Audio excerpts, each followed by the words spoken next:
Welcome back, WNST, Towson, Baltimore, and Baltimore Positive. We are positively into a Festivus week here with a victory under our belts and just what every NFL team dreams of, a Saturday night January game in Buffalo. The Buffalo Bills, fresh off a victory over the Indianapolis Colts. We got the Buffalo right now. Matt Parrino covers all things Bills. You can follow him out on Twitter at Matt Parrino. That's Parrino on the radio crew. For the Zoom crew, what's up, dude? Happy Buffalo week to you. I was all headed up there. I like Buffalo. You know, I like going across the border. I like the Niagara Falls. I like the Anchor Bar. I like beef on weck. You know, I like all of that, Matt, but it's not to be. This COVID thing's keeping me here, but I will be watching spiritually as you guys host a really big playoff game, and unfortunately your fans can't go. Well, we just found out yesterday 6,700 will be in the building again this week. All right, there we go. Yes, which is good news. And what's funny about this time of year in Buffalo, it's going to be snowy this week. It might be some snow on Saturday night. But when the Bills are, winning, and especially winning in the fashion that they have this year, it's a much happier place to be. Usually, all conversations end with "Go Bills," and obviously, everybody in the community is really excited right now. I'm mesmerized by all your Buffalo paraphernalia there. You know, I don't put all my bobbleheads up behind me, but I should change them every week. I mean, I see passes back there. I see Sabre. I see all sorts of stuff back there, but there's nothing like a Bills playoff game, right? And you look to be a young guy. I mean, how many have you experienced? I mean, I was up there in 88, 89, 90 for some of those games, crazy stuff. From a generational standpoint, this is a different kind of team for Bills fans. Oh, yeah. I mean, for a while there in the early 2000s, I used to get into it on social media with people before I got into my current role, where I got to be a little bit more professional and unbiased. It became kind of a Sabres town for a few years. And, people had just kind of forgotten what it was like to be relevant in the NFL. And I go back to the 12th man era, Jim Kelly. I'm almost 40, actually. And I was You were a kid. You were a kid during K-Gun and all that. Yes. Yes. Cry when he missed a kick. Yeah, I was in my grandmother's living room. I You remember it. All right, you remember it. Okay, that's that it takes that in order to have the pain, right? Like it really does. Like I don't remember Super Bowl III. My dad was pissed all his life about it. Yeah. But this era for you and as a fan and as a community, I just see Buffalo. I see Cleveland is different as well, but Cleveland's had nothing. At least Buffalo's had something. Right. And I think that they've been building towards this too. This isn't like something where this is out of the blue. I think that this was kind of the expectation going into the year. I don't know if people thought that they were going to be this good offensively. Obviously, Josh Allen has really taken a large step in year 3. But it's weird. It's a weird place to be when Buffalo is kind of in that position of expected to be here because that has not been the case for a long time. Matt Parrino's here visiting with us from Buffalo. All right, let's get to the Josh Allen, how he winds up there, McDermott. I mean, there were a lot of things that they've done right here over the last couple of years. I'm here in Baltimore, been witnessing this from the very beginning. We've been really good at this because Ozzie was good at this. The ownership's been good at this. Harbaugh and Billick were very good at this. Buffalo has not had that sort of a ride for this to be successful. At what point do you start to buy into this? I mean, you got to win. You got to win in the playoffs consistently. I mean, that's what John and company have done. To your point, going back to Brian Billick and the Super Bowls and everything like that. It's hard to win in this league consistently, and I think it's something that they've shown to at least at the ground floor level been able to do so far. But this is where it gets tougher, and it's funny going into this game. Like when the matchup was set, my first impression was I liked a lot of the matchup pieces to this game for the Bills. But you see how the narrative kind of plays out, and there's still this passion for Baltimore and what they've been able to do, that defense, that image that I think that has been cultivated over the years, and that comes with success.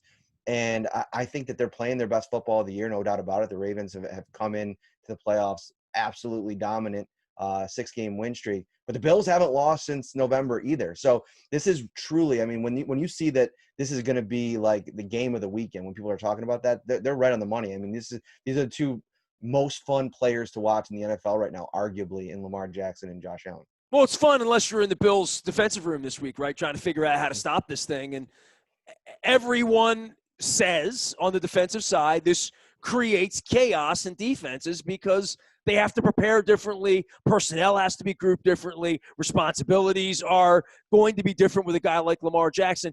The Bills played him tough last year, and certainly where they are. The Ravens had that December, confetti schedule that they cut through. It looked different against Nashville. It's going to look different against Buffalo, certainly next week, Kansas City, Cleveland. But for what the Bills are going to try to do to shut down Lamar, they've at least had enough success to believe that they can do it. Oh, for sure. I think that helps. But I think we were talking to Leslie Frazier yesterday about it, and he even mentioned the fact that was a different team, and this is a different set of circumstances. I mean, they don't have Star Lotulelei anymore. He was their kind of space-eating interior defensive lineman. One technique. Teams have been running on the Bills pretty consistently. They ran on them last week. The Colts did a pretty good job when they played Kansas City earlier in the year. I think it was 250 rush yards. So they're going to lean on their two linebackers, Tremaine Edmonds and Matt Milano. They're fast, sideline to sideline.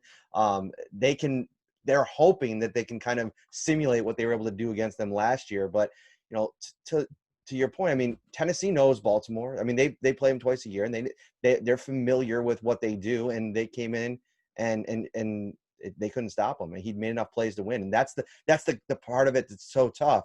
Like, you look at the Baltimore defense and the playmakers they have in their secondary. Josh Allen has absolutely destroyed every defense that has tried to play man coverage and that has tried to blitz him this year. But this is a Baltimore defense that it's just a little bit different when they do it, I think. So this is another huge test for the Bills this weekend offensively, and you gotta outscore Lamar. I mean, and he's gonna make plays, and we'll see if they can do it. Yeah, I mean, you paint a picture of not being able to stop the run. That paints a picture of a really tough way for the Bills to win if they can't stop the run. If they're not going to be able to stop the run on Saturday night, they're going to lose. Maybe, but maybe this offense with all these new weapons can outscore whatever. See, that's the thing about this Bills defense that's interesting. They give up a lot of yards. They gave up almost 500 to the Colts last week. But they don't give up points usually. I mean, this is a defense that has kind of come together in the end. Lamar had 3 touchdowns last year, and they only scored 24 points. I don't think 24 points beats the Bills on Saturday night. So we'll see. I think to your point, that does make a lot of sense. But I just think that as long as Josh Allen and the offense takes care of the ball, gets the ball in their playmakers' hands, I know that they have a great collection of talent at the cornerback position. But it's going to be strength versus strength there, because nobody's been able to stop Stephon Diggs all year. I mean, he went off against the Rams earlier in the year. They have a pretty good cornerback in Jalen Ramsey. And when I say go off, I mean he scored a touchdown against him, which usually that does not happen when you go up against Jalen Ramsey. So Cole Beasley's getting healthier. We talked to him today. Sean McDermott said he is good to go, and he said he feels better at this stage of the week than he did last week against Indianapolis at this time. So that's going to be another matchup to watch against Humphreys. Diggs, as we say around here, he a terp. That making those right off-season acquisitions and finding the guy you want and then actually having it work out, right? In this particular case, a weapon that's a different kind of weapon than the Ravens usually see. Yeah, because he's such a dynamic, do-everything type of wide receiver one. Like, you see, like, DK Metcalf over the course of the season, like, he's so physically imposing. He's a huge playmaker. He's got that top-end speed.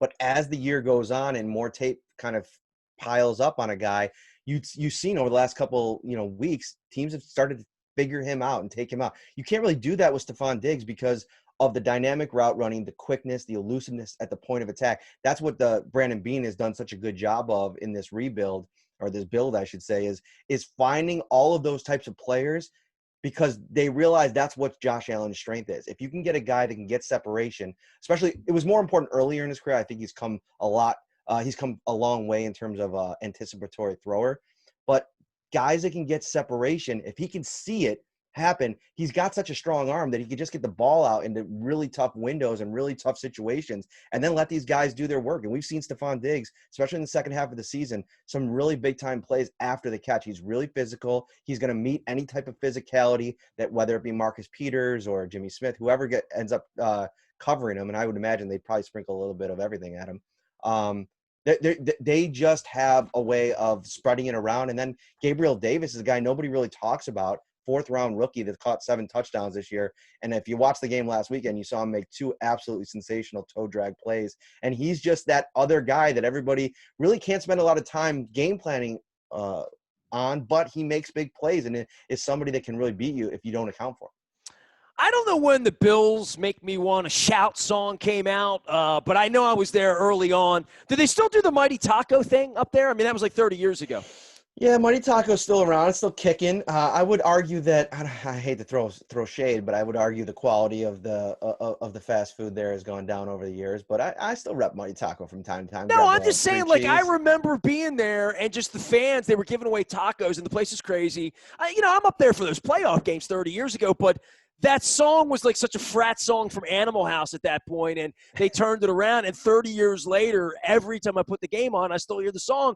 And your pod's called Shout. So I just thought, right. Hey, man, it goes back to a song, and these traditions catch on, and they last forever, literally. Yeah, man. I mean, it's synonymous. I mean, anytime you know what it is, there's a line from the song. It's, hey, right? Well, right. When you're walking through the streets, like last year we were in Nashville, huge party meetup for the Bills Mafia. They were all down there at the bars and on that big street down there. And you're walking through this heap and mass of people, and all you hear all the go Bills and hey up and down the thing. And so little pieces of that, like, yeah, the shout song is a big piece of the night. Well, it's a big piece of your podcast as well. Matt Parrino here at Syracuse.com, also News 4 Buffalo. You can find him at Matt Parrino out on the Twitter thing, keeping all of us. Have you been going to the games? Just the home games. I haven't been traveling. Yeah, Luke's been covering the home games for us. I traveled the first month and a half, 2 months, and then I shut it down. And then they told me I had to get to New York on Thursday to get a COVID test for Saturday. I'm like, dude, I've been to Buffalo, okay? You know what I mean? I know my way around Amherst and Cheektowaga, Depew, and Lancaster. I up North Tonawanda, the whole deal. I don't need 3 days in January. I like it. Yeah.